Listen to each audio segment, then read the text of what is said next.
Alhamdulillahi haqqa hamdih, alhamdulillahi hamdan katsiran tayyiban mubarakan fih.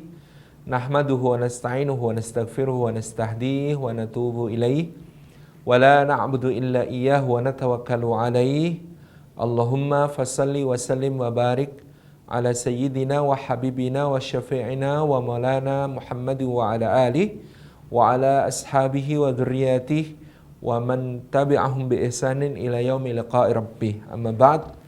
Hadratul Afadil yang kami hormati, para pengurus KMMI Abu Dhabi yang dirahmati Allah Subhanahu wa taala, wabil khusus Bapak Ketua, Bapak Setio, juga moderator yang kami hormati, namanya sama dengan nama mertua saya ya, Bapak Samidi.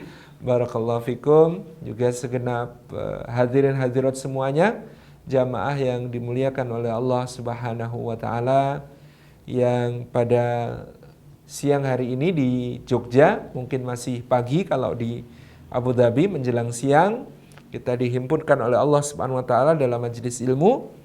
Mudah-mudahan meskipun hanya secara online, secara daring, tidak mengurangi semua keutamaan bermajelis ilmu yang bisa kita raih dari sisi Allah Subhanahu wa taala.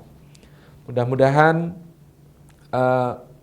langkah-langkah kita hari ini menjadi pemudah jalan kita semua menuju ke surga, dan mudah-mudahan duduk kita semua termasuk taman di antara taman-taman surga, tempat Allah mencurah-curahkan rahmatnya, menaungkan sayap-sayap malaikatnya, menurunkan sakinah ke dalam hati kita, dan menyebut-nyebut nama kita semua dengan bangga pada makhluk-makhluk mulia yang ada di sisinya. Hadirin hadirat Bapak Ibu yang dirahmati oleh Allah Subhanahu wa taala, kita dalam suasana tahun baru Muharram, di mana Sayyidina Umar ibn Khattab radhiyallahu anhu di masa kekhalifahan beliau menetapkan hijrah sebagai acuan tahun pertama dari kalender Islam yang ditetapkan. Pada saat musyawarah itu terjadi, ya ada yang mengusulkan bagaimana kalau kita jadikan hari kelahiran Rasulullah atau tahun kelahiran Nabi Sallallahu Alaihi Wasallam sebagai acuan. Kemudian ada yang menyangga dengan mengatakan dengan begitu kita akan mirip dengan orang-orang Nasrani yang menjadikan kelahiran Nabiullah Isa alaihissalam sebagai acuan. Kemudian ada yang mengusulkan bagaimana kalau dihitung sejak wafatnya Nabi Sallallahu Alaihi Wasallam. Maka ada yang mengatakan maka ini akan membuat kita terus bersedih, karena tidak ada hari atau tahun yang lebih berat, yang lebih muram, yang lebih gelap dan suram di Madinah kecuali ketika Rasulullah Sallallahu Alaihi Wasallam wafat. Kemudian ada yang mengusulkan bagaimana kalau kemudian ketika diberikan acuan ketika Nabi SAW menerima wahyu. Maka ada yang mengatakan sesungguhnya Nabi SAW ketika menerima wahyu pun itu belum beliau sampaikan kepada umat secara terbuka, sehingga belum menjadikan Islam itu tegak di atas bumi. Maka akhirnya dipilihlah hijrah sebagai momentum untuk menjadi acuan, karena hijrah itu adalah sebuah perubahan yang nyata dari kaum muslimin yang berada dalam keadaan tertindas, dalam keadaan terjajah, dalam keadaan teraniaya, dalam keadaan terzalimi di bumi Makkah, kemudian menjadi merdeka berdaulat, menjadi bebas menegakkan syiar-syiar Islam, melaksanakan ibadah-ibadah dan ketaatan-ketaatan, amal saleh untuk Allah Subhanahu wa taala di kota Madinatul Munawwarah. Jadi momentum hijrah itu dipilih karena hijrah adalah sebuah kemerdekaan. Sama dengan suasana kita hari ini yang sedang merayakan bulan kemerdekaan kita, yaitu proklamasi kita yang para founding fathers kita juga sangat mengakui dengan kalimat yang sangat agung bagaimana kemerdekaan itu diraih, yaitu atas berkat rahmat Allah yang Maha Kuasa dan dengan didorongkan oleh keinginan luhur supaya berkehidupan kebangsaan yang bebas, maka rakyat Indonesia menyatakan dengan ini kemerdekaannya. Jadi ini sebuah makna yang bersambung di bulan yang Muharram yang mulia ini dan bulan Agustus yang penuh dengan sejarah ini, bagaimana kita memadukan makna antara makna hijrah dengan makna merdeka, dan betul-betul seperti yang dirasakan oleh para sahabat radhiyallahu anhum ajma'in, mereka merasakan kemerdekaannya setelah melaksanakan hijrah yang penuh dengan pengorbanan, yang penuh dengan perjuangan, yang penuh dengan nilai-nilai ukhuwah dan persaudaraan, baik antara muhajirin yang satu dengan yang lain, juga antara muhajirin dengan ansar. Ini menjadi titik tonggak tegaknya Islam di sebuah masyarakat yang madani, yang bersifat Madinah, yang dibangun dan dipimpin oleh Nabi SAW di kota yang semula bernama Yathrib. Nah, hadirin hadirat yang dimuliakan Allah, hijrah sendiri, kalau kita tinjau akar kata menurut para ahli bahasa, pertama-tama adalah adanya kata hajaro hajran, ya, ikut wazan fa'ala yaf'alu fa'lan, ya. Hajaro yahjuru hajran. Secara arti hajaro yahjuru hajran ini bermakna meninggalkan, menjauhi, menghindari sesuatu. Jadi seseorang dikatakan hajaro syai'an, itu dia menghindari, dia menjauhi, dia meninggalkan sesuatu tersebut. Nah, di dalam Al-Qur'anul Karim, Allah Subhanahu wa taala juga pernah memerintahkan kepada Nabi sallallahu alaihi wasallam untuk menjauhi orang-orang musyrikin dengan segala perbuatan mereka dan amal-amal mereka yang nista, amal-amal mereka yang keji, amal-amal mereka yang mungkar. Dan Allah menggunakan kalimat yang sangat indah dalam Al-Qur'an Al-Karim, wahjurhum hajran jamila. Dan jauhilah mereka hai Muhammad, tinggalkanlah mereka hai Muhammad, hindarilah mereka hai Muhammad, ya. Itu hajran jamila, dengan cara menghindar, dengan cara menjauh, dengan cara meninggalkan yang jamil, yang indah, yang bagus, yang bahasa kita sekarang yang elegan, gitu ya.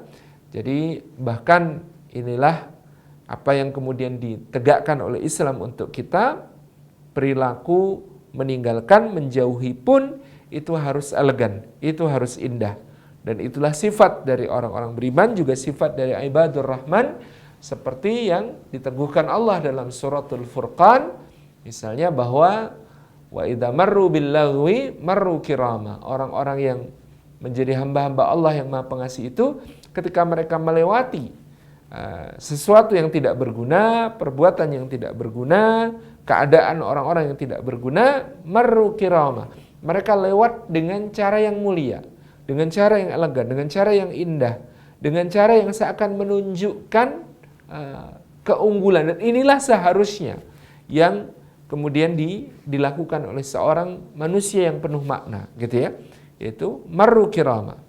Wa idza khatabahumul jahiluna qalu salama. Dan disitu juga disebutkan oleh Allah di surat Al-Furqan, bagaimana kemudian mereka ketika diajak bicara oleh orang-orang yang jahil, oleh orang-orang yang tidak mengerti apa yang mereka sampaikan, ya, itu mengatakan qalu salama, salam sejahtera, penuh keselamatan, tidak ada caci maki, tidak ada umpatan-umpatan, tidak ada kata-kata kasar, tidak ada hal-hal yang nista dan buruk yang kemudian keluar dari lisan maupun bahasa tubuhnya. Wa idza khatabahumul jahiluna qalu salama. Dan apabila orang jahil mengajak mereka bicara, mereka mengatakan salam, sejahtera, kebaikan-kebaikan tertebarkan dari lisan dan juga dari tangannya. Lalu selain hajara yahjuru hajran, maka orang Arab menambahkan huruf alif di dalam kata hajara itu menjadi hajara yuhajiru hijratan. Nah, yang ini yang sudah mengacu kepada makna hijrah yang menjadi bahasan kita kali ini. Hajara yuhajiru hijratan. Kata hajara yuhajiru hijratan Penambahan alif di situ ada maksud kalau hajara yahjuru hajran itu hanya sekedar meninggalkan, menjauhi, menghindari secara random, secara acak, maka hajara yuhajiru hijratan, ada yang ditinggalkan, ada yang dituju. Meninggalkan sesuatu menuju ke sesuatu yang lain dengan maksud tertentu. Ya. Jadi meninggalkan sesuatu menuju ke sesuatu yang lain dengan maksud tertentu. Secara syar'an ya, maknanya adalah gitu, hijrah itu meninggalkan segala sesuatu yang menghalangi kita dari upaya kita meraih keridhaan Allah menuju ke segala sesuatu yang memudahkan kita untuk mendapatkan keridhaan Allah. Jadi di sini ada makna hijrah itu meninggalkan segala sesuatu yang menghalangi kita dari keridhaan Allah menuju ke segala sesuatu yang memudahkan kita mendapatkan keridhaan Allah. Di dalam sejarah makna hijrah ada yang kontekstual sesuai dengan keadaan pada saat itu, yaitu ketika hijrah diperintahkan oleh Nabi Shallallahu Alaihi Wasallam kepada para sahabat radhiyallahu anhum ajma'in. Yang pertama perintah hijrah ke Habasyah. Habasyah kalau dikonversi sekarang meliputi negara Ethiopia, Somalia, Eritrea, dan sebagian besar Sudan ya, dan Sudan Selatan. Itu masuk ke wilayah yang disebut sebagai negeri Habasyah. Ketika itu para sahabat radhiyallahu anhum ajma'in di kota Makkah sedang mengalami berbagai intimidasi, mengalami penyiksaan ya, seperti Sayyidina Bilal ditarik dari dalam kota, diparut-parut punggungnya dengan kerikil batu pasir, ditelentangkan di atas pasir membara, ditindih dengan batu yang sangat besar, dibakar di bawah terik matahari yang sangat menyengat, lalu dicambuki oleh Umayyah bin Khalaf. Dan pada saat itu Sayyidina Bilal tidak lain mensyiarkan tauhidnya dengan mengucapkan ahad, Masya Allah. Menurut sebagian ulama, Sayyidina Bilal sebenarnya ingin membaca suratul Ikhlas, tetapi dia belum menghafal suratul Ikhlas. Dia hanya ingat satu kata. Putus. Sayyidina Bilal ingin membaca suratul Ikhlas ya, tetapi karena beliau belum menghafal suratul Ikhlas, beliau hanya ingat satu kata dari suratul Ikhlas, yaitu kata ahad. Ahad. Maka kata ahad itu yang dijadikan syiar untuk mempertahankan tauhidnya di tengah siksaan dan ancaman yang mengiming-iminginya untuk dibebaskan dari semua siksaan asal mengingkari Allah dan kembali kepada kemusyrikan. Ahad, ahad, tabaraka rahman. Bayangkan kekuatan Al-Quran berpadu dengan hati yang mengimaninya. Jadi ada dua kekuatan di sini, kekuatan Al-Quran dan kekuatan hati yang mengimaninya. Hanya satu kata dari Al-Quran, yaitu kata ahad, ketika berpadu dengan hati yang penuh iman, maka bisa mempertahankan keimanan Sayyidina Bilal radhiyallahu anhu berhadapan dengan penyiksaan yang sangat keji, yang sangat kejam. Demikian pula dialami Sayyidina Khabbab ibnul Arat ya, seorang pandai besi yang oleh Abu Jahal disiksa dengan alat pemanggang besinya sendiri, diselongsong seperti kambing guling, kemudian terpanggang punggungnya sampai melepuh. Ketika punggung itu melepuh akhirnya pecah dan kemudian meneteskan cairan tubuhnya. Cairan tubuh itulah yang akhirnya memadamkan bara api yang telah memanggangnya. Sementara keluarga Yasir, Sumayyah, Sayyidah Sumayyah, sahabiyah dan syahidah pertama dalam Islam, yang kemudian juga gugur dengan terbunuh oleh Abu Jahal, terembus diserang dengan tombak, dibunuh dengan tombak dari selangkangan sampai ke kepala beliau radhiyallahu anha. Suami Yasir mati di atas tiang penyiksaan, sementara Ammar ya, itu disiksa dengan demikian berat sampai harus mengucapkan kalimat kekufuran meskipun hatinya tetap teguh dengan keimanan karena beratnya siksaan yang harus beliau alami. Hal-hal yang dialami oleh para sahabat membuat Rasulullah SAW kemudian memerintahkan hijrah. Tetapi hijrah pertama ke Habasyah agaknya punya maksud dan tujuan lebih besar dari sekedar mencarikan suaka dan perlindungan bagi para sahabat radhiyallahu anhum ajma'in, yaitu untuk mensyiarkan Islam ini ke seluruh dunia. Maka beliau mengutus untuk hijrah justru bukan para sahabat yang budak, para sahabat yang disiksa oleh tuannya, yang disakiti itu. Bukan Bilal, bukan Abdullah bin Mas'ud, bukan Khabbab, bukan Ammar ya. Yang berangkat berhijrah adalah para keluarga bangsawan Makkah yang telah masuk Islam, seperti Sayyidina Utsman ibn Affan, seperti Sayyidina Ja'far bin Abi Thalib, seperti Sayyidina Abu Salamah al-Makhzumi, seperti Sayyidina Zubair bin Al-Awwam, dan banyak lagi tokoh-tokoh seperti Ummu Habibah binti Abi Sufyan dan yang semacam beliau yang kemudian berangkat hijrah ke negeri Habasyah. Nah, hijrah ke Habasyah ini disebutkan Nabi SAW dengan kata-kata pada para sahabat, hunaka malikun la yudlamu ahadun indah. Di sana ada seorang raja yang tidak akan dizalimi siapapun yang ada di sisinya. Jadi ini objektif pengakuan Nabi SAW tentang Najasyi As-Samah, Raja Habasyah, yang beliau sebutkan, malikun la yudlamu ahadun indah. Ada seorang raja yang tidak akan dizalimi seorang pun di sisinya. Maka ketika di sana betul syiar tentang Islam akhirnya bukan cuma diketahui oleh penduduk Makkah, tetapi kemudian menyebar di Habasyah, dari Habasyah sampai ke Romawi, dan sampai nanti Heraklius merasa perlu untuk memanggil Abu Sufyan bin Harb, pemimpin Mekah yang sedang berniaga ke negerinya, untuk ditanyai tentang perkara tentang Nabi Shallallahu Alaihi Wasallam, di mana ketika itu Heraklius menanyakan banyak pertanyaannya, di antaranya apakah yang menyebut dirinya Nabi ini berasal dari keturunan mulia ataukah keturunan hina, apakah di dalam nasab nenek moyangnya ada yang menjadi raja, apakah kemudian dia diikuti oleh orang yang lemah-lemah di antara kalian ataukah orang yang kaya dan bangsawan, apakah dia berperang dengan kalian, bagaimana keadaan perangnya, kalah atau menang, dan lain sebagainya. Pertanyaan-pertanyaan itu yang nanti akan menuntun Heraklius pada kesimpulan bahwa Muhammad SAW betul-betul seorang nabi. Kalau dia berasal dari keturunan mulia, demikianlah nabi-nabi dari keturunan mulia. Kalau dia seorang yang tidak ada nasab raja dalam keturunannya, kalaulah dia raja tentu, dialah keturunan raja tentu, Heraklius mengatakan, oh ini ada orang lagi mencari kerajaan bapaknya.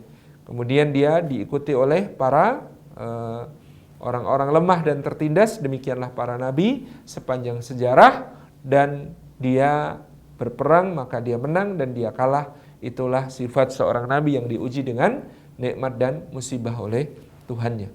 Seandainya nabi itu hadir di hadapanku, kata Heraklius, niscaya aku akan membasuh kakinya dengan tanganku, ya. Itu yang dikatakan oleh Heraklius. Seandainya nabi itu ada di hadapanku, niscaya aku akan membasuh kakinya dengan tanganku. Ucapan Heraklius ini sempat membuat geger dari para uskupnya, ya, para pemuka agama Nasrani sekitarnya, sehingga di dalam satu pertemuan tertutup Heraklius perlu mengklarifikasinya.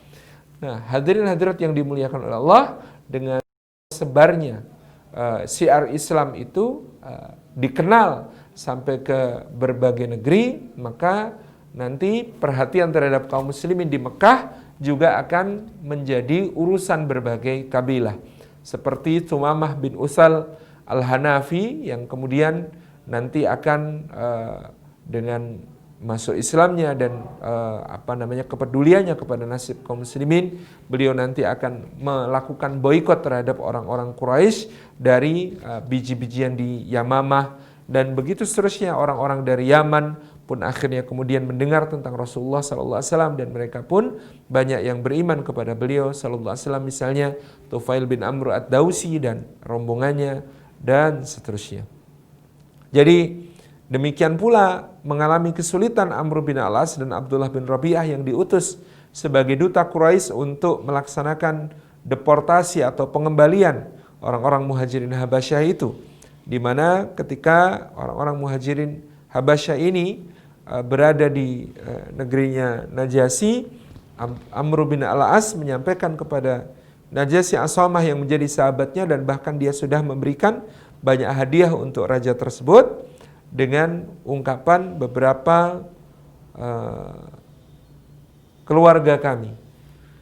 Mereka melarikan diri ke negeri Tuan dan sesungguhnya kerabat mereka lebih mengetahui tentang urusan mereka, maka hendaklah Tuhan mengembalikan kepada kami mereka itu. Halo?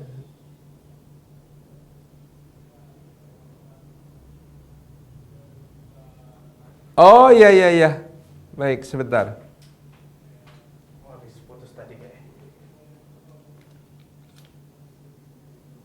Ditegakkan. Sebentar ini.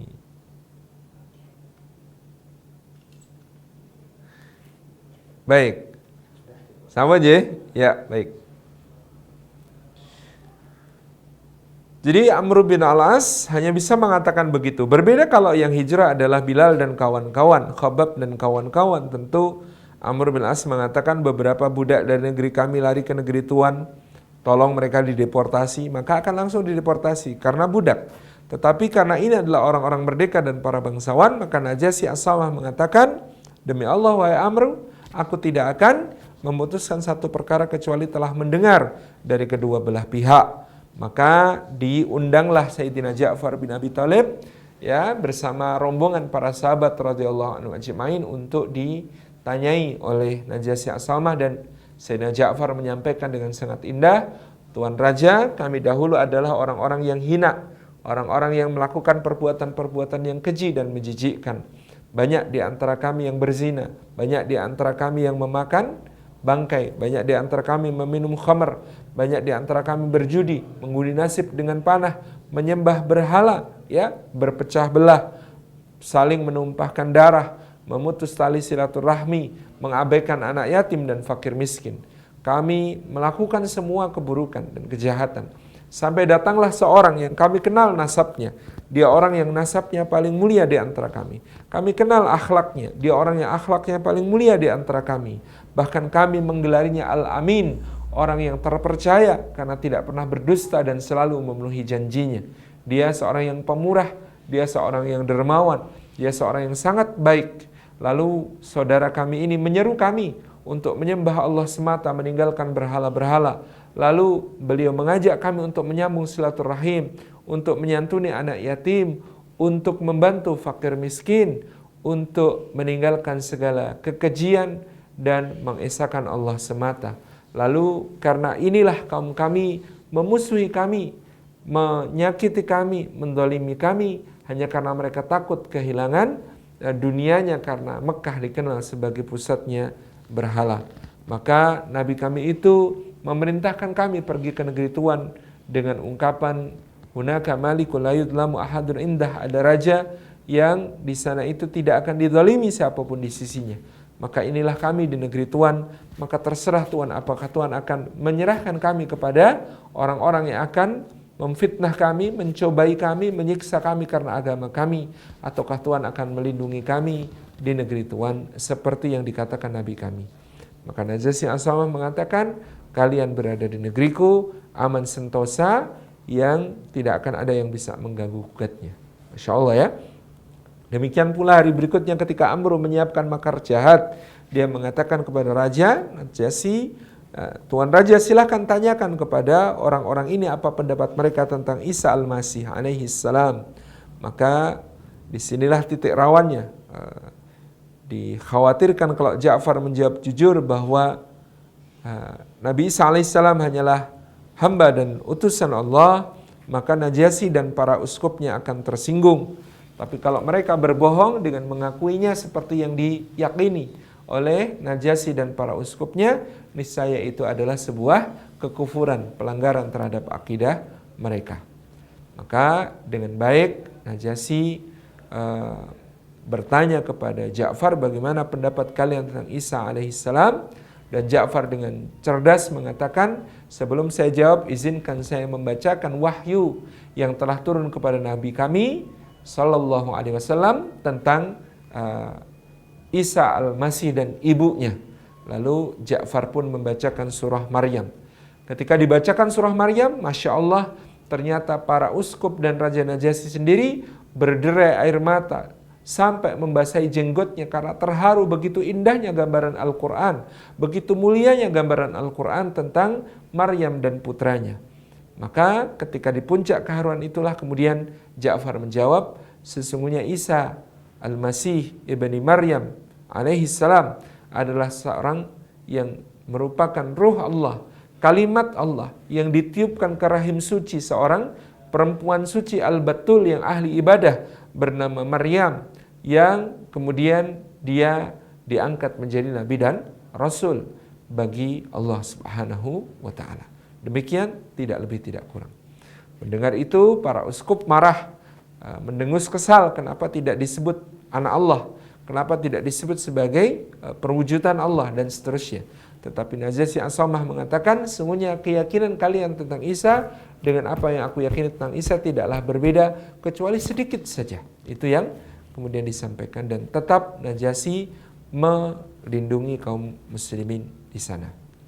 Hadirin hadirat yang dimuliakan oleh Allah, hijrah ke Habasyah berhasil mengguncangkan tata politik Mekah yang didasarkan pada sistem kekerabatan, sekaligus mensyiarkan Islam ke seluruh penjuru dunia untuk mulai dikenal, mulai diperbincangkan bahwa telah datang seorang nabi baru yang membawakan sebuah agama, mengesahkan Allah dan meninggalkan berhala-berhala di nun pedalaman, di tengah jazirah padang pasir yang luas, di kota Makkah yang terisolir. Ini yang sampai ke berbagai penjuru kabar tersebut. Kemudian di tahun ke-11 Bi'sah, ketika dakwah seakan mentok bagi Nabi SAW, beliau menawarkan Islam kepada siapapun di antara penduduk Makkah, sudah tak akan lagi bertambah orang yang akan beriman dan masuk Islam, ya, sampai beliau terus mencari di mana daerah dakwah baru yang siap menerima beliau. Termasuk kunjungan beliau ke Taif tahun ke-11 untuk kemudian menyampaikan dakwah kepada penduduk Taif dan mencari kemungkinan apakah dakwah bisa berkembang di Taif. Tapi ternyata beliau justru diusir, dilempari batu, dicaci maki, dilempari kotoran, diludahi dan seterusnya, sampai beliau kemudian kembali dengan terluka dan mengangkat tangannya ke langit berdoa kepada Allah, menyerahkan urusannya dengan kata-kata yang sangat agung, Allahumma inni ashku ilaika dha'fa quwwati wa qillata hilati. Ya Allah, aku adukan kepadamu lemahnya kekuatanku dan sedikitnya daya upayaku. Masya Allah, beliau tidak mengadukan kekejaman, perilaku nista dan perbuatan keji yang dilakukan orang-orang kafir kepada beliau, tapi beliau mengadukan kelemahan dirinya, mengadukan kurangnya daya upayanya. Dan bahkan ketika malaikat Jibril membawa Ahsyabain, membawa malaikat penjaga gunung, menawarkan ditimpakan kepada mereka yang telah durhaka, yang telah menzalimi beliau, Nabi SAW justru mengatakan, tidak wahai Jibril, sungguh aku tidak ingin diutus untuk menjadi penyebab adab, tetapi aku diutus untuk menjadi pembawa rahmat. Kalaupun mereka sekarang tidak beriman, maka aku berharap dari sulbi-sulbi mereka, dari rahim-rahim mereka, akan lahir anak keturunan yang berikutnya yang akan beriman, mengesahkan Allah dan tidak menyekutukannya dengan siapapun juga. Itu yang kemudian terjadi di tahun ke-11 sampai Allah membukakan pintu pertolongannya, yaitu datangnya utusan-utusan dari Yathrib, dari kota yang kelak akan diberi nama Madinatul Munawwarah. Mereka menjumpai Nabi SAW di musim haji tahun ke-11 dan 12 Bi'tsah di satu tempat yang dirahasiakan di luar kota Makkah, hanya disebut sebagai Al-Aqabah, yang menurut para ahli sejarah letaknya kurang lebih adalah di dekat Mina sekarang.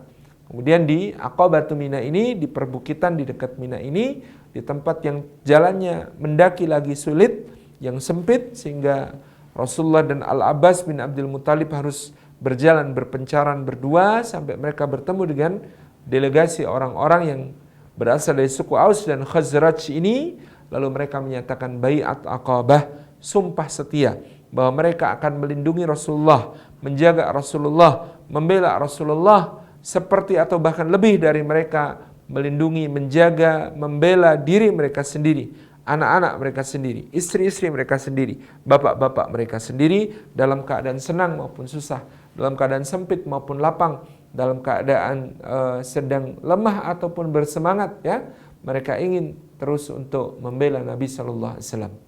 Maka Nabi mengirimkan Sayyidina Mus'ab bin Umair dan Sayyidina Abdullah bin Ummi Maktum untuk pergi ke Yathrib untuk menjadi pengajar agama.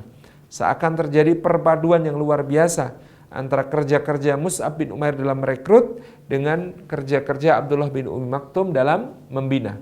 Bagaimana As'ad bin Zurarah, Ubadah bin As-Samit, bahkan sampai Sa'ad bin Mu'ad satu demi satu jatuh pada pesona dakwahnya Mus'ab bin Umair, ya, dan kemudian menyatakan diri masuk Islam, dan akhirnya kemudian sebagian besar dari suku Aus dan Khazraj menerima dinul Islam sebagai agama mereka, sehingga akhirnya tanah Yathrib, Madinatul Munawwarah, siap untuk menerima para muhajirin yang masih menghadapi situasi sulit di Mekah, yang mereka banyak ditahan, disakiti, seperti para muhajirin yang kembali dari Habasyah. Abu Salamah radhiyallahu anhu dan istrinya Ummu Salamah dipisahkan mereka bahkan dengan anaknya yang kecil. Kemudian akhirnya Abu Salamah nanti berhasil hijrah, sementara Ummu Salamah harus disekap oleh keluarganya dan nantinya menyusul dengan bantuan seorang yang kelak menjadi seorang muslim yang baik, tetapi pada saat membantu dia masih seorang kafir, namanya Utsman bin Talhah, sang pemegang kunci Ka'bah. Jadi Nabi SAW akhirnya memerintahkan para sahabat sedikit demi sedikit berpindah menuju ke Yathrib, dan inilah makna hijrah pada konteks pada zaman itu, hijrah yang kemudian diwajibkan oleh Allah Subhanahu wa taala untuk menyelamatkan agamanya, untuk menyelamatkan ibadahnya, untuk menyelamatkan ketaatannya kepada Allah Subhanahu wa taala dengan menjauhi kota Makkah yang menindas, yang penduduknya menyakiti, mendolimi, menyiksa, mengintimidasi, ya, kepada orang-orang mukmin, menuju ke kota Yathrib, kota Madinah yang penduduknya mengeluh-elukan, menyambut, membagi dua segala miliknya, bahkan mengutamakan saudara-saudara muhajirinnya dibanding dirinya sendiri. Pada saat para sahabat sudah mulai meninggalkan kota Makkah dan semakin sedikit kaum muslimin yang tinggal bertahan, maka Nabi SAW menunggu-nunggu perintah dari Allah juga untuk melaksanakan hijrah. Beliau bagikan seorang jenderal perang yang tetap gagah berani di medan laga, di garis depan, meskipun pasukannya sudah diperintahkan untuk menuju ke tempat yang aman. Nabi SAW menunjuk Abu Bakar As-Siddiq menjadi sahabatnya di dalam hijrah, yang akan menemani beliau untuk hijrah. Maka Abu Bakar setiap hari menyiapkan kendaraan, menyiapkan perbekalan, menyiapkan makanan, menyiapkan susu untuk minum, dia menyiapkan segala keperluan, rute yang hendak ditempuh, menyiapkan yang bertanggung jawab atas logistik, yang bertanggung jawab untuk menghapus jejak, yang bertanggung jawab untuk menunjukkan jalan, yang bertanggung jawab untuk mengantar ramsum. Semuanya di briefing oleh Abu Bakar As-Siddiq, tetapi hampir setiap hari Abu Bakar harus mengganti perbekalan dan memperbarui briefingnya. Tentu, kenapa? Karena perintah untuk hijrah bagi Nabi SAW belum turun.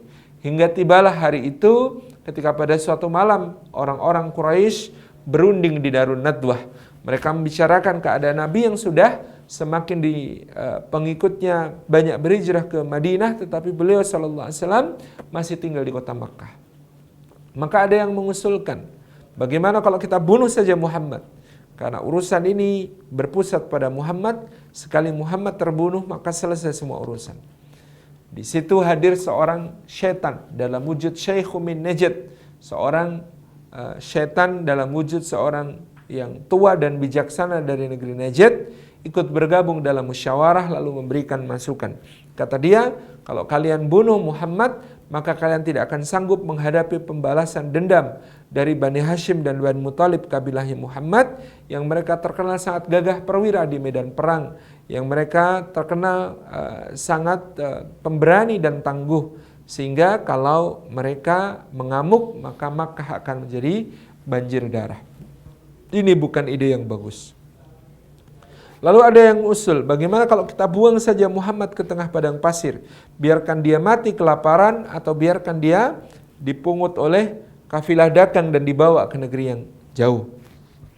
Kemudian orang tua dari Najd itu berkata lagi, tidaklah kalian sadari bahwa Muhammad itu sangat manis ucapannya dan sangat indah kata-katanya yang membuat orang bisa tertarik dan tersihir oleh ucapannya. Maka kalau kalian buang Muhammad hanya soal waktu sampai Muhammad bertemu kafilah yang lewat lalu berhasil menghasut mereka dan akhirnya mereka akan memusuhi kota Mekkah.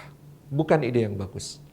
Maka terakhir yang mengeluarkan ide adalah manusia paling celaka, Abu Jahal Amr bin Hisham, di mana dia mengatakan, pilihlah dari setiap kabilah, semua kabilah yang ada di Mekkah dan semua kabilah yang ada di sekitar Mekkah, satu pemuda untuk masing-masing kabilah.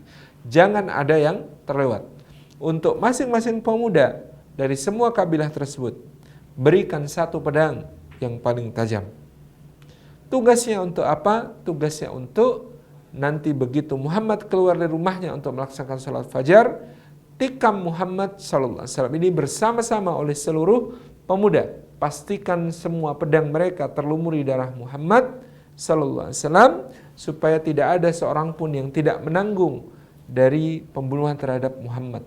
Kalau kita sampaikan itu ke Bani Hashim dan Bani Muthalib, niscaya mereka tidak akan mampu untuk membalas dendam dengan menghadapi seluruh suku-suku, seluruh kabilah-kabilah yang tinggal di Mekkah dan orang-orang di sekitar lingkungan kota Mekkah. Bani Hashim dan Bani Muthalib tidak akan sanggup menghadapi mereka semua, maka kita bisa menekan Bani Hashim dan Bani Muthalib untuk mau menerima diyat. Diyat itu adalah ganti rugi nyawa ya atas seorang yang terbunuh ya dalam jumlah tertentu sesuai kesepakatan. Kita akan bayarkan diyatnya kepada Bani Hashim dan Bani Muthalib dan paksa supaya Bani Hashim dan Bani Muthalib tidak berani untuk melakukan balas dendam. Ini strateginya, kata Syekh min Najd si setan itu. Ini baru ide yang brilian dan ide itu langsung dilaksanakan pada malam tersebut.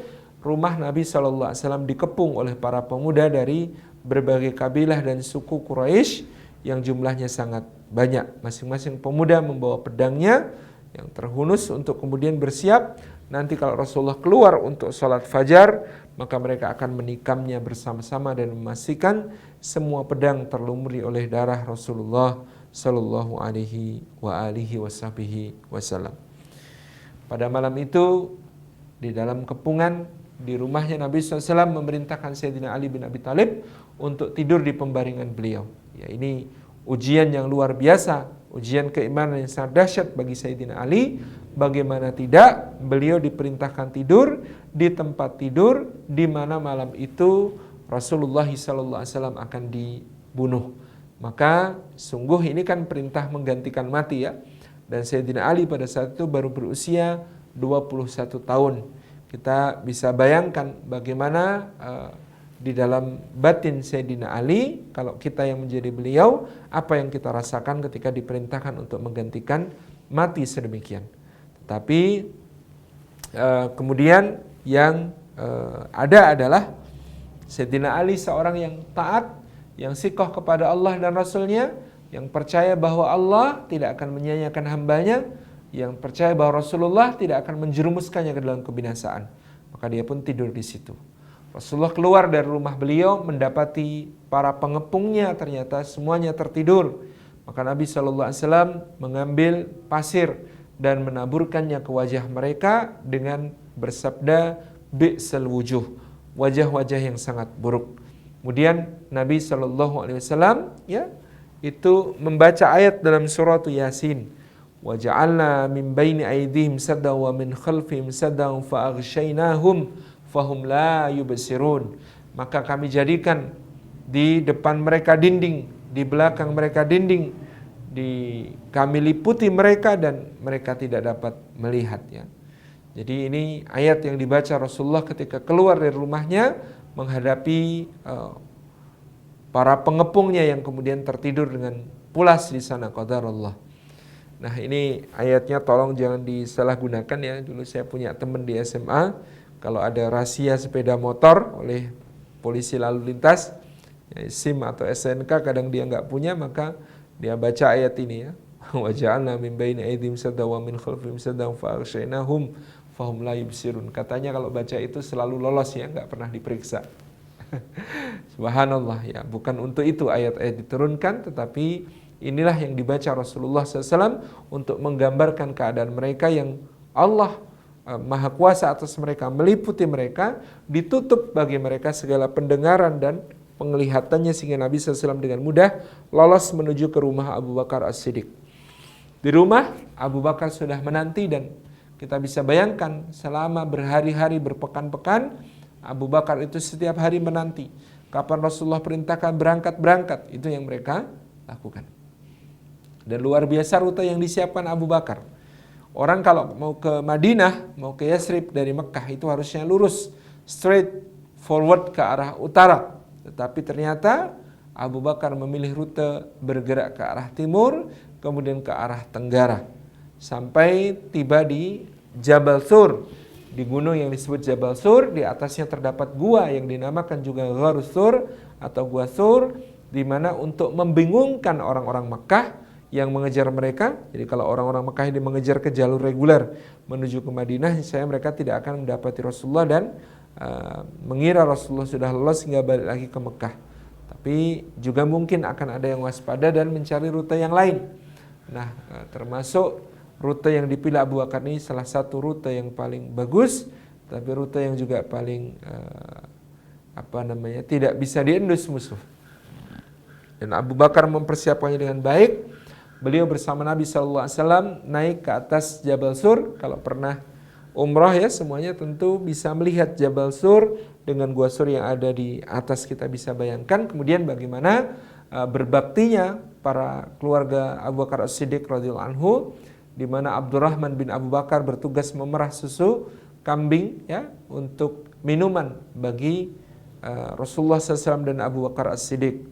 Kemudian Abdullah bin Uraiqid bertugas untuk mengembalakan kambing di bekas tapak-tapak jejak unta yang dilewati untanya Rasulullah dan Abu Bakar As-Siddiq. Jadi bahkan sampai disiapkan kambing-kambing yang sangat banyak untuk menghapus jejak unta yang lewat. Kemudian kita tahu Asma binti Abi Bakar As-Siddiq, Sayyidah Asma yang sedang hamil, mengandung ya, pada saat dalam kandungannya ada Abdullah bin Zubair. Dia mengikat ya perutnya dengan ikat pinggang, lalu ikat pinggang itu dilepas dan disobek, dijadikan dua, separuh atau salah satu tetap untuk menjadi ikat pinggang, yang satu dipakai untuk mengikat perbekalan, dan kemudian naik ke atas Jabal Sur untuk mengantarkan makanan selama beberapa hari bolak-balik. Kita bisa bayangkan ya, seorang wanita hamil ya, itu naik turun di Gua Sur untuk menyiapkan ransum makanan bagi ayahanda dan juga Nabi Shallallahu Alaihi Wasallam yang berada di sana untuk membingungkan para pengejar atau para pemburu orang-orang Quraisy itu. Ketika Abu Bakar memasuki pintu gua, beliau menemukan dalam gua tersebut terdapat lubang-lubang yang kemungkinan berisi hewan-hewan yang berbisa dan bisa menggigit dan menyakiti Nabi Sallallahu Alaihi Wasallam, sehingga ketika dia duduk, Abu Bakar langsung menutupi lubang-lubang tersebut dengan tangan dan kakinya. Dia persilahkan Nabi SAW untuk beristirahat, karena memang mereka seakan belum beristirahat selama beberapa waktu. Dan kemudian pada saat itulah binatang-binatang itu juga ternyata menyengat dan menggigit Abu Bakar As-Siddiq radhiyallahu anhu, sehingga Abu Bakar As-Siddiq meneteskan air matanya ke pipi Nabi Sallallahu Alaihi Wasallam. Kemudian Nabi SAW membuka matanya dan berkata, la tahzan innallaha ma'ana. Janganlah engkau sedih wahai Abu Bakar, sesungguhnya Allah bersama kita. Menarik sekali ungkapan Rasulullah SAW. Kenapa la tahzan? Kenapa jangan bersedih? Kenapa bukan la takhaf? Kenapa bukan jangan takut tetapi jangan bersedih? Para ulama memberikan keterangan bahwa dalam peristiwa itu rasa takut Abu Bakar akan dirinya sendiri, rasa takut akan nasibnya sendiri itu sudah nyaris musnah, digantikan oleh rasa sedih memikirkan nasib Nabi Sallallahu Alaihi Wasallam yang senantiasa berdalam perjuangan dan kesulitan-kesulitan. Jadi pada saat itu Nabi SAW mengatakan la tahzan innallaha ma'ana. Jangan sedih wahai Abu Bakar. Bukan jangan takut, karena takutnya Abu Bakar sudah habis, yang ada tinggal perasaan sedih mendampingi Nabi SAW dalam kesempatan yang sangat berat tersebut. Kemudian di situ ada kata-kata innallaha ma'ana. Sesungguhnya Allah bersama kita. Apa yang menyebabnya kita dan jangan bersedih? Karena Allah bersama kita. Kalau kita bandingkan keadaan Abu Bakar As-Siddiq dengan kaumnya Nabi Musa alaihissalam, pada saat itu kaumnya Nabi Musa mengatakan, inna la mudrakun. Wahai Musa, kita pasti akan tersusul. Kemudian Musa alaihissalam berkata, kalla, sekali-kali tidak, ya, tidak akan tersusul. Inna ma'iya rabbi sayahdin. Sesungguhnya Rabbku bersamaku dan dia pasti akan memberikan petunjuk kepadaku. Ya, bedanya ada ya kalimatnya. Dalam Rasulullah Abu Bakar, la tahzan innallaha ma'ana. Jangan sedih, Allah bersama kita. Ya, bersama kita senantiasa. Sementara di dalam Bani Israel, Musa alaihissalam mengatakan, inna ma'iya rabbi sayahdin. Sesungguhnya Rabbku bersamaku, dia akan memberi petunjuk kepadaku. Jadi bukan Rabb kita bersama kita, dia akan beri petunjuk kepada kita, tidak, tetapi hanya kepadaku, sebab inilah yang kemudian membedakan antara Abu Bakar dengan Bani Israel yang banyak ngeyelnya, Bani Israel yang mendebat Musa soal sapi betina, Bani Israel yang kufur nikmat ketika diselamatkan dari Fir'aun justru meminta dibuatkan berhala, Bani Israel yang turun kepada mereka manna dan salwa, tetapi mereka kemudian malah memilih yang rendah, ya, buah-buahan, sayur-sayuran, bakal, ya, sayur mayur, kisah, ya, bawang putih, bawang merah, kacang adas, itu yang kemudian mereka cari, padahal Allah menyediakan makanan yang jauh lebih baik dari surga untuk mereka. Hadirin hadirat yang dimuliakan oleh Allah Subhanahu wa taala. Maka inilah Abu Bakar As-Siddiq radhiyallahu anhu bersama Nabi sallallahu alaihi wasallam di dalam gua. Dan dikatakan la tahzan innallaha ma'ana. Jangan sedih, sungguhnya Allah bersama kita. Nah, pada saat itu pula Abu Bakar As-Siddiq melihat gerakan orang-orang yang rupanya pemburu hadiah. Mereka mengejar hadiah untuk mereka klaim ketika berhasil menemukan Rasulullah dan Abu Bakar, berhasil menangkap Abu Bakar dan Nabi SAW hidup atau mati. Di situ kemudian karena yang disayang Allah Subhanahu wa taala, ya, Abu Bakar berkata kepada Nabi SAW, ya Rasulullah, seandainya mereka melihat ke arah kaki mereka sendiri, niscaya mereka bisa menemukan kita di sini. Maka Nabi SAW lagi-lagi menyemangati Abu Bakar dengan kata-kata, apa pendapatmu ya Abu Bakar tentang dua orang yang ketiganya adalah Allah? Apa pendapat tentang dua orang yang orang ketiga di antara mereka adalah Allah? Tentu mereka dilindungi, tentu mereka dijaga, tentu dimuliakan oleh Allah Subhanahu wa taala. Ini yang menjadi kenyataannya pada saat tersebut. Hadirin hadirat yang dimuliakan oleh Allah Subhanahu wa taala. Jadi di Gua Sur itu betul akhirnya datang para pengejar yang Abu Bakar mengatakan kalau mereka melihat ke arah kaki mereka, mereka menemukan kita. Tetapi seperti yang dikatakan Rasulullah SAW, apa pendapatmu tentang dua orang yang ketiganya adalah Allah? Ternyata pada saat itu Allah memerintahkan laba-laba untuk membangun sarangnya di pintu gua, dan Allah memerintahkan burung untuk mengerami keluar telurnya di dekat pintu gua. Maka dua hal ini meyakinkan para pemburu, para pencari hadiah itu untuk memutuskan bahwa tidak mungkin Muhammad dan Abu Bakar As-Siddiq berada di situ karena keadaan tadi ada burung dan juga ada laba-laba yang sedang membangun sarangnya. Maka hadirin-hadirat yang dimuliakan Allah, setelah bertahan beberapa hari di Gua Sur, Nabi SAW meneruskan perjalanan bersama Abu Bakar As-Siddiq. Mereka bergerak ke arah timur lagi, ke tenggara, kemudian berbelok akhirnya menuju ke arah barat, berbelok menuju ke arah utara nantinya, menuju ke rute utama menuju ke Madinah. Tetapi di rute utama itu bahkan rute menyusur dekat pantai ya, Nabi SAW dan Abu Bakar As-Siddiq berhati-hati luar biasa. Bagaimana kemudian pada saat itu Abu Bakar dan Nabi SAW ketemu dengan orang yang kenal dengan Abu Bakar As-Siddiq. Kemudian dia bertanya, dari mana kalian? Dan siapa itu yang bersama wahai Abu Bakar? Maka orang tersebut dijawab oleh Abu Bakar dengan kata-kata, nahnu minal ma' wa hadha hadi. Kami berasal dari air, ya, kami datang dari air, wa hadha hadi, dan ini adalah penunjuk jalanku. Di dalam ucapan Abu Bakar ini bersayap ya. Abu Bakar mengatakan kami dari air, maknanya bukan dari laut seperti bayangan orang yang mendengar, tetapi maknanya adalah bahwa kami diciptakan Allah dari air.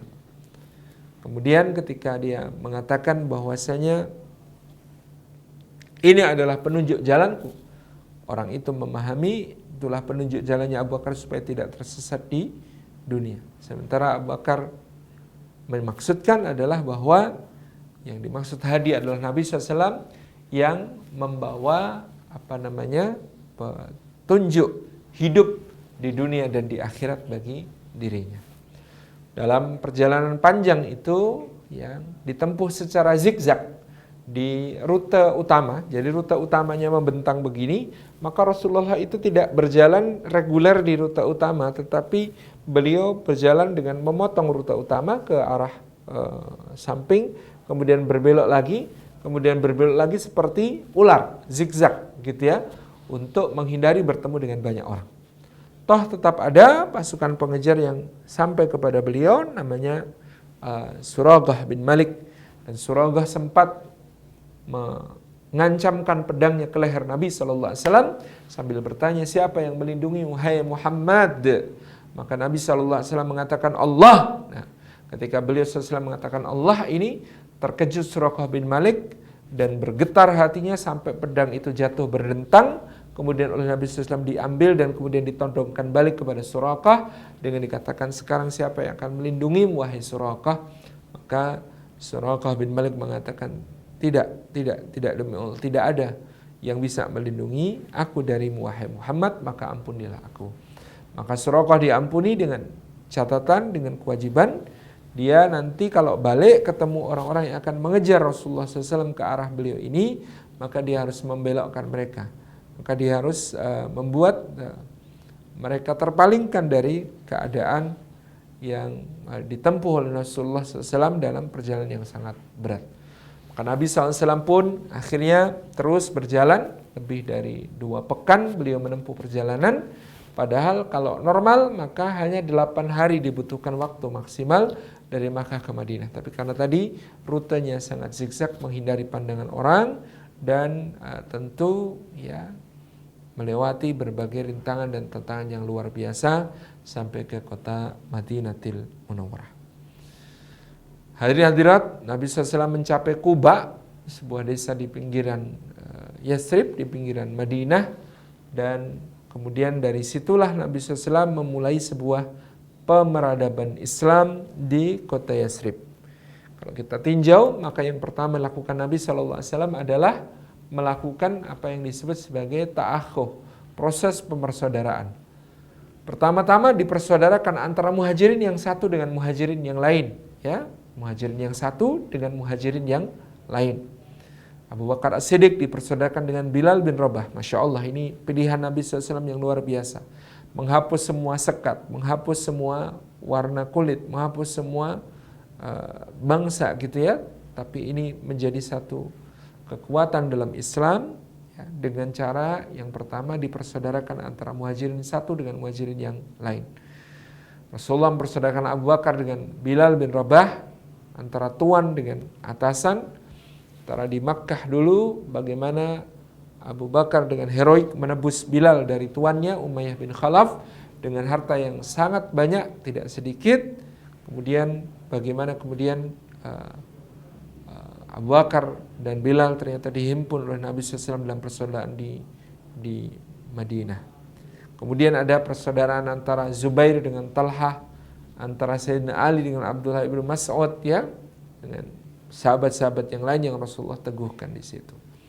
Kemudian setelah itu Rasulullah melakukan ta'akhuh atau pemersaudaraan antara kaum Muhajirin dengan kaum Ansar.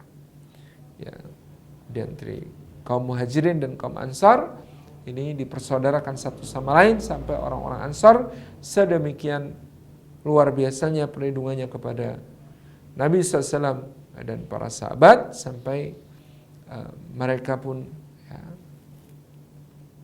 mendahulukan saudaranya, wa yu'siruna ala anfusihim walau kanu bihim hassasah. Mereka mendahulukan untuk saudaranya yang datang kepada mereka berhijrah ini meskipun dalam diri mereka sebenarnya mereka merasakan kebutuhan yang juga tidak kalah besar dibandingkan mereka. Nah, dipersaudarakan antara muhajirin yang satu dengan muhajirin yang lain, kemudian antara muhajirin dengan ansar, lalu dibangun institusi fisik pertama peradaban Islam yaitu masjid. Dengan adanya Masjid Nabawi maka menjadi sebuah tempat bagi Nabi SAW untuk mendidik umat, mengkader umat, mentarbiah umat ya, menghasilkan tokoh-tokoh yang sangat berpengaruh kelak di masa berikutnya melalui institusi tersebut, di antaranya para ahlu suffah yang hanya tidur di masjid ya karena memang mereka tidak memiliki rumah, tidak memiliki keluarga dan sebagainya, fokus di masjid sehingga mereka kelak menjadi guru-guru dunia. Nah, yang ketiga ya, yang sangat penting juga untuk disebut adalah Nabi SAW kemudian membentuk fakta perjanjian kerjasama antara seluruh elemen di kota Madinah yang disebut sebagai Sahifatul Madinah atau Piagam Madinah, dengan tentu pemaknaan yang sangat baik yang bisa diberikan ya, tanpa kemudian melupakan esensi dari Sahifatul Madinah itu yang sangat luar biasa, penuh dengan nilai-nilai toleransi, nilai-nilai pluralitas, nilai-nilai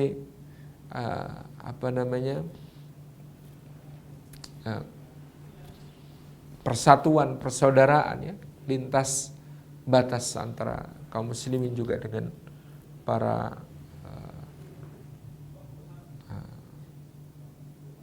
orang-orang Yahudi, ahli kitab, bahkan sebagian kabilah musyrikin yang ada di Madinah.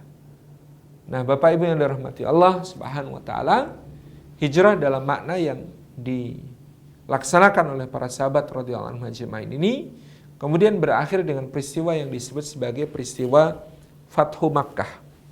Sejak Makkah menjadi Darul Islam, bukan lagi Darul Harb, bukan lagi Darul Kufur, maka kemudian tidak ada lagi hijrah dari Makkah ke Madinah. Disebutkan oleh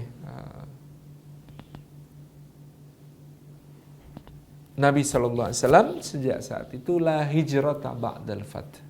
Tidak ada lagi hijrah dalam arti pindah dari Makkah ke Madinah sesudah terjadinya peristiwa Fathu Makkah.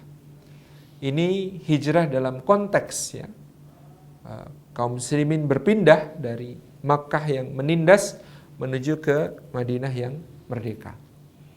Nah, Bapak Ibu yang dirahmati Allah, pengertian kontekstual yang berakhir di tahun ke-8 Hijriah ini tentu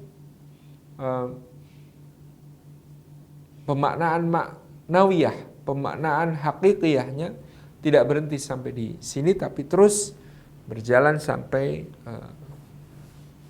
waktu berikutnya. Nabi SAW ditanya tentang hijrah, maka beliau menjawab, hijrah tetap akan ada, ya, tetap akan tegak sampai dia tidak ditutup kecuali setelah pintu taubat ditutup, dan pintu taubat baru akan ditutup oleh Allah kalau matahari sudah terbit dari arah barat. Jadi hijrah masih terus berlaku sampai tiba pintu sampai tiba tanda besar kiamat ya, sampai tertutupnya pintu taubat. Dan pintu tobat tidak akan tertutup melainkan ketika matahari telah terbit dari ufuk barat. Nah, apa makna hijrah di dalam konteks yang lebih luas ini? Tentu maknanya adalah al-muhajiru man hajaras sayyi'at. Seperti sabda Nabi SAW, al-muslimu man salim al-muslimuna min lisanihi wa yadayhi wal muhajiru man hajaras sayyi'at. Orang muslim adalah yang sama menjaga lisan dan tangannya dari mengganggu sesama muslim dan sama mukmin. Itu ya. Al-muhajiru man hajaras sayyi'at, orang yang berhijrah adalah yang meninggalkan keburukan-keburukan, meninggalkan kemaksiatan-kemaksiatan, meninggalkan kejelekan-kejelekan. Agak dekat dengan makna taubat, tetapi tentu hijrah selalu memiliki tuntutan tersendiri, termasuk dalam hijrah kadang-kadang kita tidak cukup hanya berikhlas lisan, tapi mengorbankan apa yang dimilikinya, gitu ya, dengan segenap nilai penuh perjuangan dalam kehidupannya. Nah, hadirin hadirat yang dimuliakan oleh Allah Subhanahu wa taala, maka hijrah itu taubat plus tentu bagaimana dia menghindar dari segala keburukan di masa lalunya untuk kelak sampai kepada keridhaan Allah Subhanahu wa taala. Kalau di dalam berhijrah itu ada tuntutan untuk meninggalkan segala sesuatu yang buruk, termasuk lingkungan yang buruk yang bisa mempengaruhi, maka hijrah demikian menjadi semakin sempurna. Dalam kisah peristiwa yang terjadi pada Bani Israel, ada seorang pembunuh 99 nyawa telah dia bantai, maka dia menghadap seorang ahli ibadah menanyakan tentang apakah dia kalau menjadi orang baik atau bertobat akan diterima masyarakat. Si rahib ini seorang ahli ibadah, tapi bukan seorang ahli ilmu. Maka kita harus tahu kemana bertanya tentang ilmu, itu ya, bertanyalah kepada ahlinya, ahli ilmu, bukan kepada ahli ibadah. Meskipun ahli ibadah itu mulia dengan ibadahnya, tetapi ahli ilmu itu memang ya akan selalu juga jauh lebih istimewa. Berbeda di situ yang didatangi ahli ibadahnya ditanyai bagaimana dosa saya. Ya, ahli ibadahnya jangankan bunuh orang, bunuh semut saja nggak tega. Dia kemudian mengatakan saya itu bunuh semut aja nggak tega. Bunuh semut aja dosanya besar, apalagi membunuh manusia. Maka si pembunuh ini muntab ya, malah makin jengkel, marah, setan mengalahkan dia lagi, dia cabut pedangnya, dia bunuh orang yang telah mengatakan kepadanya bahwa taubatnya sulit diterima itu, seorang ahli ibadah itu. Akhirnya mati. Dia akhirnya berkelana sampai kemudian bertemu lagi, gitu ya. Pada waktu itu ya, dia bertemu dengan seorang ulama, seorang ahli ilmu, maka dia menanyakan bagaimana dengan dosa saya, apakah masih bisa bertaubat kepada Allah. Oh tentu, taubat itu pintunya selalu terbuka dan dosamu selalu jauh lebih kecil dari ampunan Allah Subhanahu wa taala. Nah, pada waktu tersebut gitu ya, maka si ahli ilmu memberikan nasihat. Kamu harus bertaubat, menyesali perbuatan, ya mohon ampun, istighfar kepada Allah dan berjanji tidak mengulanginya. Tetapi kata si ahli ilmu, agaknya aku melihat engkau ini seorang yang baik sebenarnya. Cuma kamu tinggal di lingkungan yang tidak kondusif, lingkunganmu tidak akan mendukungmu untuk menjadi lebih baik. Kalau kamu sekarang menjadi orang baik pun, tetangga-tetanggamu tidak percaya bahwa kamu telah menjadi baik, itu misalnya begitu. Maka pergilah ke daerah baru, yang daerah baru itu husnudzan, bisa berprasangka baik kepadamu, tidak seperti yang tadi, ya, maka kesanalah kamu harus menuju. Maka dia pun hijrah ya dari negeri lamanya tempat dia tinggal yang dikhawatirkan justru memperberat dosa-dosanya, memperberat kemaksiatannya, maka dia menuju ke daerah baru. Nah, ternyata belum sampai daerah baru, di tengah perjalanan orang ini didatangi oleh maut, dia meninggal. Maka dua orang malaikat, malaikat rahmat dan malaikat adab, satu sama lain berdebat. Kata malaikat adab, ini jatah saya, dia tidak ini jatah saya, dia tidak berhenti dari dosa, dosanya sangat banyak ya. Kemudian si malaikat rahmat berkata, enggak bisa, ini jatah saya karena dia sudah bertaubat. Malaikat adab berkata, tapi tobatnya belum selesai, belum paripurna, dia belum sampai ke negeri yang dia tuju. Nah, maka Allah Subhanahu wa taala memerintahkan agar jaraknya diukur. Ternyata ketika diukur, jarak menuju ke tempat tujuan lebih dekat sejengkal, padahal Allah Maha tahu ya, daripada jarak yang ditinggalkan. Maka dia pun menjadi jatahnya malaikat rahmat yang membawanya ke surga Allah. Kalau umatnya Nabi Muhammad SAW tentu tidak perlu diukur, karena siapapun yang keluar rumahnya dengan niat berhijrah, maka sejak saat itu dia dalam naungan hijrah. Ya, sejak saat itu